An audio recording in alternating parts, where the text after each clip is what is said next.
नमस्कार. संघर्ष वृत्तवाहिनीमध्ये आपलं स्वागत. घेऊया ठाणे आणि आसपासच्या परिसरामधील घडणाऱ्या महत्त्वाच्या घडामोडींचा आढावा. ठाणे पूर्व कोपरी परिसरात वेगाने सुरू असलेल्या पुनर्विकास प्रकल्पांमुळे परिसराचा चेहरा मोहरा बदलला आहे. जिथे पूर्वी 3 ते 4 मजली इमारती होत्या तिथे आता 8 ते 30 मजल्यांचे उंच टॉवर्स उभे राहत आहेत.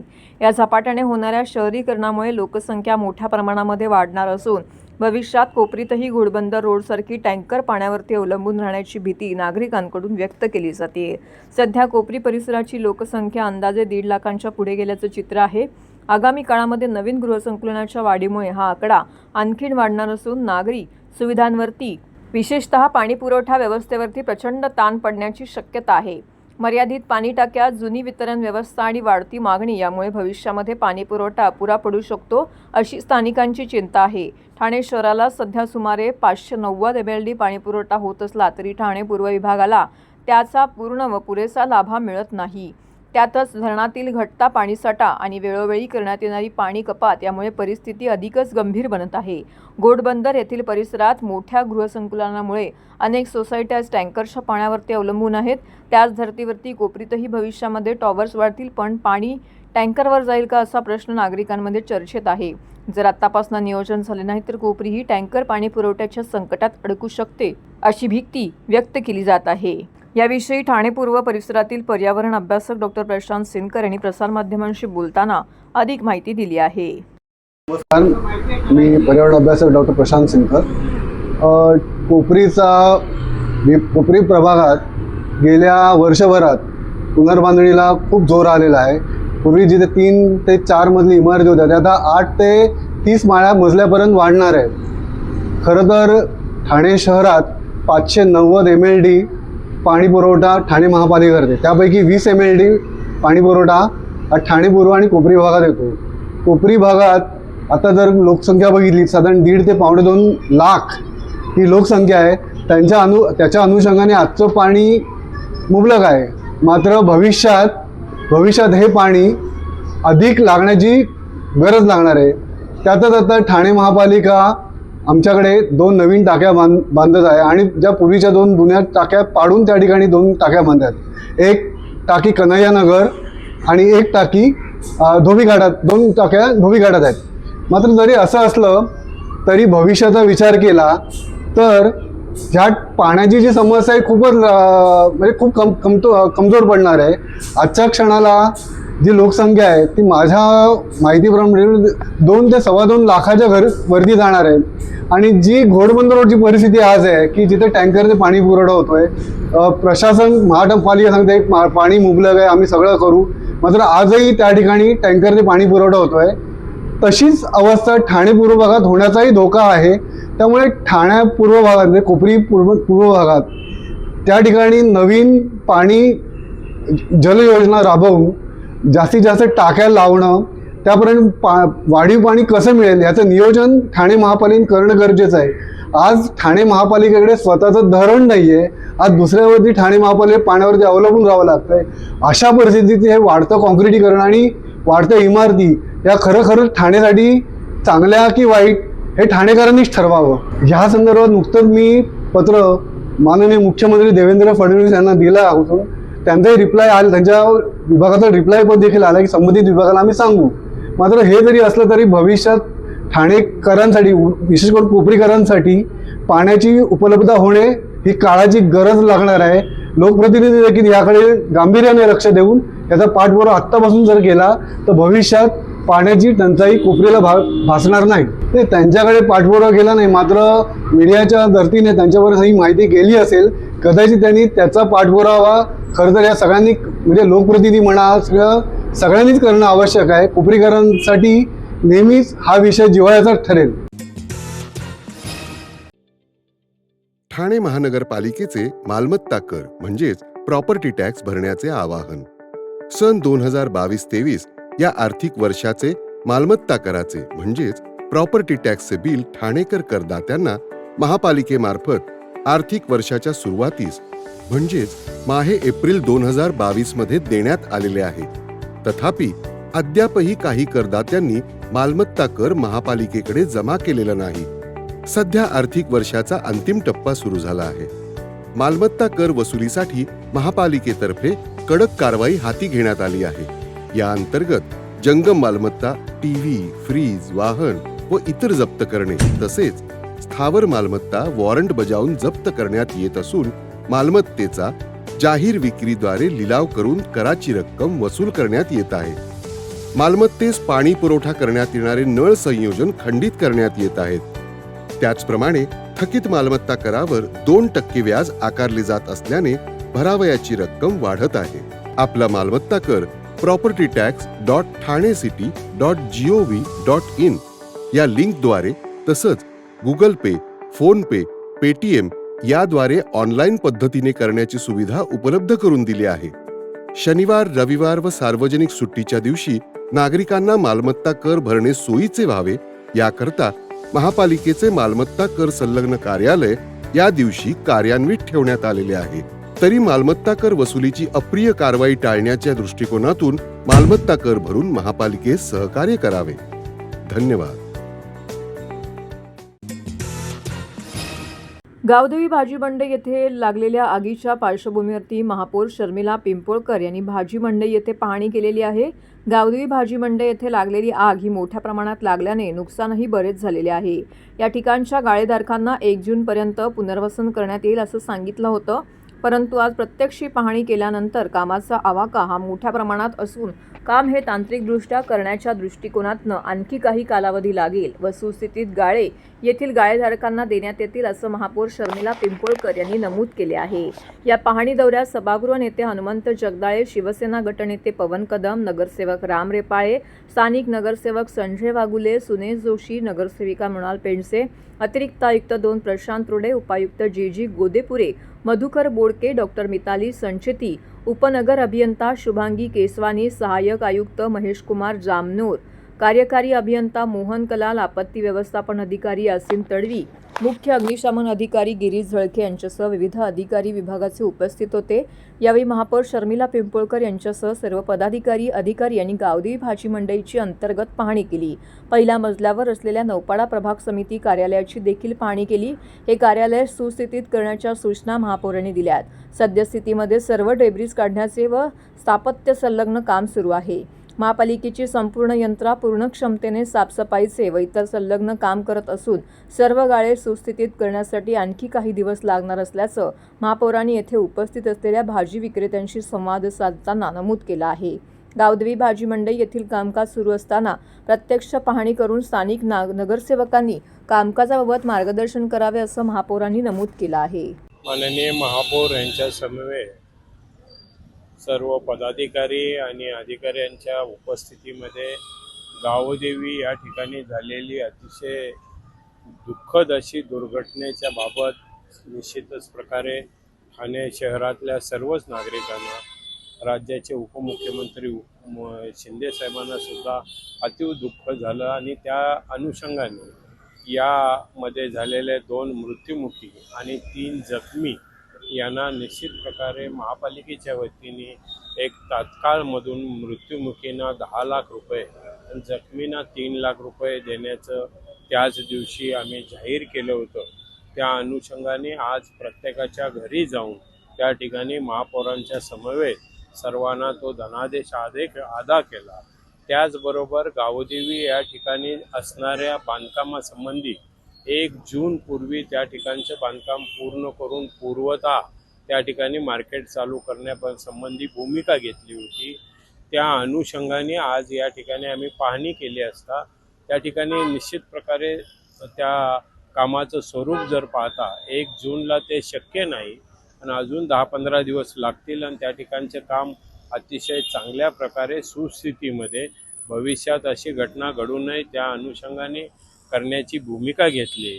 त्या दृष्टिकोनातून येत्या शुक्रवारी 3 वाजता संबंधित अधिकारी आणि त्या विभागाच्या कामासंबंधित त्या विभागातले लोकप्रतिनिधी यांच्या समवेत एक बैठक घेऊन एक चांगल्या प्रकारचं तीच इमारत त्या ठिकाणी सुस्थितीत निर्माण करण्याची भूमिका आम्ही घेतलेली आहे आणि त्या दृष्टिकोनातून आजचा दौरा हा होता. साधारण एक 10-15 दिवसाचा कालावधी लागेल का त्या ठिकाणी असणाऱ्या ज्या त्रुटी आहेत त्या त्रुटी आहेत त्या त्रुटी दूर करून भविष्यात अशा प्रकारची घटना घडू नये या अनुषंगाने प्रयत्न आम्हाला करावा लागणार आहे. त्यामध्ये फायरचा विषय असेल, स्ट्रक्चर ऑडिटचा विषय असेल, या सर्व बाबीचा त्यामध्ये अंतर्भाव असल्यामुळं या सर्व बाबीचा अंतर्भाव ठेवून एक चांगल्या प्रकारचे त्या ठिकाणी आम्ही इमारत तयार करून देणार आहोत. अकाली जन्मलेल्या व कमी वजनाच्या बालकांमध्ये अंधत्वाचा धोका निर्माण करणाऱ्या आरोपी या गंभीर आजाराच्या तपासणी व उपचारासाठी ठाणे सिव्हिल रुग्णालयातील बालनेत्र विभागामध्ये गेल्या वर्षभरामध्ये रुग्णालयामध्ये 1000 बालकांची आरोपी तपासणी करण्यात आली आहे. त्यापैकी 10 बालकांवरती यशस्वी उपचार करण्यात आलेले आहेत. राज्यात ठाणे जिल्हा प्रथम क्रमांकावरती आहे. आरोपी हा आजार प्रामुख्याने अकाली जन्मलेल्या बाळांमध्ये वाढतोय. वेळेत निदान व उपचार न झाल्यास कायमस्वरूपी दृष्टीदोष किंवा अंधत्व येऊ शकते. या पार्श्वभूमीवरती ठाणे सिव्हिल रुग्णालयात जिल्हा शल्यचिकित्सक डॉक्टर कैलास पवार, अतिरिक्त जिल्हा शल्यचिकित्सक डॉक्टर धीरज महागडे यांच्या मार्गदर्शनाखाली बालनेत्र चिकित्सा विभाग कार्यरत असून या ठिकाणी बालकांची नियमित डोळ्यांची तपासणी करण्यात येत असल्याची माहिती नेत्र शल्य चिकित्सक डॉक्टर शुभांगी आंबेडकर यांनी दिलेली आहे. अकाली जन्मलेल्या बालकांमध्ये आरोपीमुळे दृष्टी गमावण्याचा धोका असतो, मात्र योग्य वेळी स्क्रीनिंग आणि उपचार केल्यास हा धोका टाळता येतो. ठाणे सिव्हिल रुग्णालय मोठ्या प्रमाणामध्ये होत असलेली तपासणी ही बालकांच्या दृष्टी संरक्षणासाठी महत्त्वाची ठरत आहे, असं यावेळी जिल्हा शल्यचिकित्सक डॉक्टर कैलास पवार यांनी सांगितले. ॲक्च्युली जे प्रीतम बाळा, लहान बाळा जे जन्माला येतात, त्याचं वजन कमी असतं, वय कमी असतं, त्यांना काचेच्या पेटीमध्ये ठेवतो किंवा आजारी असलेल्या बाळाला ऑक्सिजन आपण देतो. तर हे बाळं ट्रीटमेंटच्या मध्ये असताना किंवा कमी दिवसाचे झालेले असताना, कमी वजनात झालेले असताना यांच्या डोळ्यामध्ये पुढे बऱ्याच मुलांना डोळ्याचा आंधळापणा येतो आणि तो अवॉइड करण्यासाठी एक आजार आहे आपल्याकडे की तो रेटिना प्रेमॅच्युरिटी म्हणून असते, रेटिनोपॅथी ऑफ प्रेमॅच्युरिटी. त्यासाठी स्क्रीनिंग करावं लागतं, त्याला स्पेशलिस्ट डॉक्टर लागतो, डोळ्याचा डॉक्टर, त्याला कॅमेरा आणि कॉम्प्युटर वगैरे लागतात. ती फॅसिलिटी आपण इंडोर सिव्हिलला चालू केलेली आहे. आमचे डॉक्टर्स इथले आमचे ऑप्थॅल्मिक सर्जन आहेत, डॉक्टर आंबाडेकर मॅडम, त्या स्वतः बघतात. त्या आतापर्यंत आम्ही 1000 मुलांना इथे स्क्रीन केली. सुरुवातीला आम्ही बाहेरनं आउटसोर्स करून डॉक्टर बोलत होतो, परंतु यांनी ट्रेनिंग घेतली, यांना कॅमेरा अवेलेबल करून दिल्यामुळे त्या तिथे स्क्रीनिंग करतात. आता पण 1000 मुलांना आम्ही याचं स्क्रीनिंग केलं आहे आणि सक्सेसिव्ह काही जे कमीत कमी 10 मुलांना तरी आम्ही पुढे त्यांना आंधळापणा येऊ नये यासाठी प्रिव्हेंटिव्ह ट्रीटमेंट करून त्या मुलांना आम्ही बरे केलेलं आहे. या मुलांचा रेग्युलर फॉलोअप आशा वर्कर, अंगणवाडीतर्फे, CH1कडनं, PSCच्याकडनं किंवा RH यांना फॉलोअप करतो. आम्ही यांना रेग्युलर चेकअप करतो आणि यांचे डोळे तंदुरुस्त असतील याची काळजी घेतो. ही फॅसिलिटी आपण इथे अवेलेबल केलेली आहे. दिवसेंदिवस सिव्हिल हॉस्पिटलमध्ये ज्या काही चांगल्या गोष्टी करता येईल ते करण्याचा आमचा धडपड आहे आणि त्या दृष्टीनेच लोकांना जास्तीत जास्त लोकांना त्याचा फायदा व्हावा. SNCU किंवा NICU जो खूप महागडा, खूप खर्चिक बाब आहे, ते आपल्या जिल्हा रुग्णालयामध्ये आहे, बाकी आपल्या पेरिफेरीला पण आहे. प्रायव्हेट रुग्णालयात हा खर्च परवडत नाही, पण आपण ते इथे एकदम जी काही मान्यता, बेड मान्यता त्यापेक्षा जास्त पद्धती इथे ॲडमिट असतात आणि त्यांना आपण इथं ट्रीटमेंट करतो आणि फ्री ऑफ कॉस्ट करतो. माझ्या सगळ्यांना विनंती राहील की हे आरोपीचे बेबीज असतील तर आपल्याकडे बेबी त्यांना आम्ही स्क्रीन करतोच, पण जे काही ज्यांना काही अडचण असते त्यांना ट्रीटमेंटसाठीचा जो बाहेर खर्च करू शकत नाही किंवा काय, जास्तीत जास्त लोकांनी इकडे येऊन सिव्हिलचा फायदा घ्यायला पाहिजे अशी अपेक्षा आहे. धन्यवाद. ठाणे शहरात झेन जिनेस रस्त्यावर उतरून आपल्या मनातील खतखत गाणी, मेलडी वाटप आणि घोषणांमधून दाखवून दिली. ठाण्यातील तरुणांनी पेपरफुटी, बलात्कार, बेरोजगारी याविरोधात एकत्र येत कॉक्रोच आंदोलन केलं आहे. या आंदोलनामध्ये मोदी आणि मेलोनी यांची वेशभूषा केलेल्या तरुणींनी मेलोडी चॉकलेटचं वाटप केलं आहे. तर या आंदोलकाच्या सोबतच राष्ट्रवादी काँग्रेस शरदचंद्र पवार पक्षाचे राष्ट्रीय सरचिटणीस डॉक्टर जितेंद्र आव्हाड, जिल्हाध्यक्ष मनोज प्रधान, युवक अध्यक्ष अभिजित पवार, युवक कार्याध्यक्ष राजेश कदम हे रस्त्यावर उतरले. ठाण्यातील तरुणांनी मासुंदा तलावाच्या कट्ट्यावरती हे अनोखे आंदोलन केलंय. Rap song, Modi, Meloni, flash mob इत्यादींच्या माध्यमातून केंद्र सरकारच्या धोरणांचा जोरदार निषेध केला. या आंदोलनामध्ये पेपर लीक की ये सरकार नहीं चाहिए अब की बार, महंगाई के ये सरकार नहीं चाहिए अब की बार, बेरोजगारी को कौन जिम्मेदार, अदानी अंबानी की सरकार, इनकलाब जिंदाबाद, पढ़े लिखे है बेरोजगार, पेपर लीक है ये सरकार, परीक्षा नहीं व्यापार, बंद करो यही अत्याचार इत्यादी घोषणा तरुणांकडून देण्यात आल्या. तसेच कॉक्रोच पार्टीच्या अनुषंगाने तयार करण्यात आलेले रॅप गाणे वाजवून तरुणांनी फ्लॅश मॉब केले. विशेष म्हणजे मोदी आणि मेलोनीच्या वेशभूषेमध्ये आलेल्या तरुणांनी चक्क मोदी मेलोनींचा अभिनय करीत उपस्थितांना मेलोडी चॉकलेटचं वाटप केलंय. मोदींनी मेलोडीचे नव्हे तर बेरोजगारीचा प्रमोशन करावं असं आवाहन देखील केलंय. या आंदोलनामध्ये डॉक्टर जितेंद्र आव्हाड, मनोज प्रधान, अभिजित पवार हे देखील उपस्थित होते. त्यांनीही जोरदार घोषणाबाजी करत सरकारच्या धोरणांचा निषेध केला आहे. यावेळी डॉक्टर जितेंद्र आव्हाड म्हणाले, भारताचे सन्माननीय सरन्यायाधीश सूर्यकांत यांनी देशातील तरुणांना झुरळ संबोधलं होतं. त्यातूनच ही कॉक्रोच जनता पार्टी सोशल मीडियावरती जन्माला आलेली आहे. आपल्या देशात अनेकांना शिक्षण मिळत नाही. ज्यांना शिक्षण मिळते त्यांना नोकऱ्या मिळत नाहीत. त्यामुळेच तरुण वैफल्यग्रस्त झाले आहेत. त्या वैफल्यग्रस्त तरुणांना कॉक्रोच म्हणणं हे संयुक्तिक नाही. भारतात जगातील सर्वाधिक युवाशक्ती आहे आणि युवाशक्तीचा उद्रेक होईल असं भाष्य हे आहे. भारताची अर्थव्यवस्था डबघाईला आलेली आहे. परराष्ट्र धोरण पुरते फसलेलं आहे. या आंदोलनामध्ये राष्ट्रवादीच्या वतीने नगरसेवक यासिन कुरेशी, सुधीर भगत, शाकीर शेख, नगरसेविका मनीषा भगत यांच्यासह मिलिंद बनकर, गजानन चौधरी, माधुरी सोनार, शशी पुजारी, कैलास हावळे, महेश मोरे सहभागी झाले होते. Chief justice of India his lordship सूर्यकांतजी यांनी जे काही म्हटलं की कॉक्रोच येथे, हे त्याने का म्हटलंय माहित नाही, पण तरुणांच्या माथ्यात डोक्यात गेलं ते की आम्हाला कॉक्रोच म्हणतं काय. आणि कॉक्रोच हा असा प्राणी आहे की तो कुठल्याही परिस्थितीत जिवंत राहतो. आणि एक लक्षात घ्या, या एका शब्दामुळे देशभरातलं वातावरण बदललं. कॉक्रोच जनता पार्टी कोणाच्या सुपीक डोक्यातनं बाहेर पडली मला माहित नाही, पण 25 कोटी फॉलोअर झालेत. 25 कोटी फॉलोअर. आणि कोणी म्हणेल की त्यांचं अकाउंट ब्लॉक केलं, त्यांना हे केलं, त्याला तुम्ही घाबरवून तर कुठलंच आंदोलन दाबू शकत नाही. जर दाबू शकले असते ते 1942चं आंदोलन गोळ्यांच्या आधारावरती ब्रिटिश दाबू शकले असते. ते दाबू शकले नाहीत कधी आंदोलन, तर तुम्ही काय दाबणार? किती जणांना माराल? सगळेच प्रश्न उभे राहणार आहेत. महागाईचा प्रश्न उभा राहणार आहे, बेरोजगारीचा प्रश्न उभा राहणार आहे, शेतीचा प्रश्न उभा राहणार आहे, शेतीमालाचा प्रश्न उभा राहणार आहे, वाहतुकीचा प्रश्न उभा राहणार. सगळे प्रश्न या देशासमोर पुढच्या 8-10 दिवसामध्ये उभे राहतील. तुमचे पेपर फोडणाऱ्या प्राध्यापकांना लाज वाटली पाहिजे. एवढ्या चांगल्या, आणि पुण्यातले 3-3 जण पेपर सेट करायला कसे असतात आणि तेच 3 जण पकडले जातात. काहीतरी कनेक्शन असेल ना पुण्यातलं. करणारा पोरं आत्महत्याच करणार आहे. राहिलंय का भारतामध्ये? पेपर फोडण्यासाठी जर शिकलेले सावरलेले लोक पुढे येत असतील आणि करोडो रुपये घेऊन पेपर फोडणार असतील, तर आमचं आयुष्य ते बर्बाद करतायत असं पोरांच्या मनात येणं स्वाभाविक आहे. डुप्लिकेटाचे तरुण वर्ग अत्यंत प्रगल्भ आहे, मॅच्युअर्ड आहे. जे श्रीलंकामध्ये झालं, जे बांगलादेशमध्ये झालं, जे नेपाळमध्ये झालं, ते भारतात कधीही होणार नाही. We are matured enough to understand how to save our democracy. हमारा गणतंत्र कैसा बचाना चाहिए वो हमारे नौजवान अच्छी तरीके से मानते हैं. हे अम्बेडकरवादी है, हम गांधीवादी है, हम नेहरूवादी है, हम सावरकरवादी नहीं है. त्याच्यामुळे शेती उद्ध्वस्त होणार आहे. म्हणजे संकट काय फक्त शहरामधल्या रिक्षा आणि आपल्या गाड्यांना नाही आहे. सर्वात मोठं संकट हे शेतीत उभं राहणार आहे. ते सरकारने करावं ना. सरकारला कोणी अडवलंय? तुम्ही काही करायचं नाही, उगाच साठेबाज करायचं. तुम्हाला काय अडवलंय लोकांनी? भोंदू बाबांच्या जीवावर सरकार चालवता कोण? तो खरात. त्याचं माहिती द्या ना बाहेर. खरात नाही खरं तुम्हाला काय सांगितलंय पोलिसांना, त्याची माहिती का नाही देत? का रिपोर्ट बाहेर काढत नाहीत? यांचीच माणसं अडकलीत सगळी. आम्ही कॉक्रोच जनता पार्टीचं समर्थन करतोय, ओपनली करतोय. कॉक्रोच जनता पार्टी कुठल्या जातीचं, पातीचं, याचं त्याचं काही करत नाही. कॉक्रोच जनता पार्टीच्या मागे जो आवाज उभा राहतोय तो तरुणांच्या मनातली वैफल्यग्रस्तता आहे, जी आम्ही 1 वर्ष बोलून दाखवतोय. त्याला एक रस्ता दाखवण्याचं काम कॉक्रोच जनता पार्टीच्या माध्यमातून झालं. त्याचं कौतुकच केलं पाहिजे. ठाणेकरांनी आज मेलोडी खाल्ली. काय वाटतं येणाऱ्या काळात पुन्हा अशाच प्रकारे? मी मेलोडी खात नाही. येणाऱ्या काळात तरुणांना महागाईची मेलोडी, महागाई मेलोडी खायला नाही देणार. महागाई बेगॉन खायला देईल. तुझ्या घरी बघ काय होतं ते. आता करण्यात येत आहे. काँग्रेस जनता पार्टी देखील यासोबत एकत्र आलेली आहे. काय कसं आहे, कॉक्रोच जनता पार्टी ही एक भावना आहे आणि ती भावना आहे ह्या सरकार विरोधात. तर ह्या सरकाराच्या विरोधात जेनझी रस्त्यावर उतरली आहे आणि मी आणि अभिजित पवार आमच्या युवक राष्ट्रवादी काँग्रेस फक्त त्यांना मदत करतो.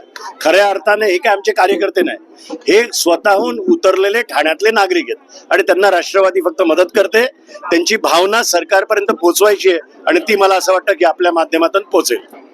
तर याच्यामुळे सरकारला जाग येईल का एवढ्या आंदोलनामुळे? त्यानंतर एक सांगू का, 20-20 मिलियन फॉलोअर्स झाले तरी जर त्यांना जाग आली नाही तर मला वाटतं नेपाळ टाईप आंदोलन या भारतात दिसेल आणि लवकरच दिसेल. साहेब एक सांगू का, हॅक करता येईल, ब्लॉक करता येईल, पण लोकांच्या मनात जो द्वेष या सरकार विरोधात तयार झालेला आहे त्याला तुम्ही कसं ब्लॉक करणार? हा मूळ प्रश्न आहे. त्यांच्या मदतीला आम्ही आलेलो आहोत.